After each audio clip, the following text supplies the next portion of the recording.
Thirukkurungudi திருநெல்வேலியிலேருந்து 45 kilometre தூரத்தில் இருக்கிற ஒரு அழகான திவ்ய தேச கோவில். ஜீயர் மடத்தின் கீழே வருது. இந்த கோவிலில் ட்ரெடிஷ்னல் ட்ரெஸ் போட்டு போனோம். ஆண்கள் மேலே சட்டை இல்லாமல் தான் போனோம். 2300 ஆண்டுகள் பழமையான இந்த தலம் சிற்பக்கலைக்கு பெயர் போன தலம். இங்கே வந்து நின்ற நம்பி, இருந்த நம்பி, கிடந்த நம்பி, திருமலை நம்பி, திருப்பார்கடல் நம்பின்னு ஒரு 5 விதமான பெருமாள் வடிவங்கள் இங்கே வழிபடுறது.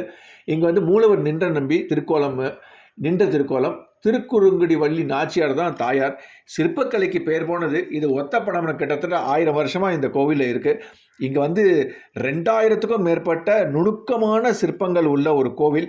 ரொம்ப அழகாக இருக்குது. இதை பாருங்க, எதிர்க்க கர்ணன் இருந்தால் இங்கே வந்து கர்ணனும், அதுக்கு நேர் எதிர்க்கு வந்து அர்ஜுனன் நிற்கிற மாதிரியும், அது கீழே வந்து இந்த நாகாஸ்திரம் விடும்போது நம்ம கிருஷ்ணர் வந்து தேரை அமுத்தி அர்ஜுனனை காப்பாற்றுவார் இல்லையா, அந்த சிற்பம் வச்சுருக்கா. அந்த சிற்பத்துக்கு அப்படியே பார்த்தோம்னா கரும்புகள் வச்சுட்டு மன்மதனுக்கு நேர் எதிர்க்க வந்து ரதிதேவியும் இருக்கிற மாதிரி இருக்குது. இது வந்து இங்கே வந்து திருமங்கி ஆழ்வாருக்கு பஞ்சா சம்ஸ்காரம் செஞ்சு மோட்சம் அளித்த தலம். அதை தனியாக பார்க்கலாம். இது ஒரு 2 இல்லை 3 வீடியோவாக பார்க்கலாம். இந்த திருக்குறுங்குடி வந்து ரொம்ப பார்க்க வேண்டிய ஒரு திவ்ய ஸ்தல சேரம். ரொம்ப அழகான கோவில். எல்லாரும் வாங்கோ. வணக்கம்.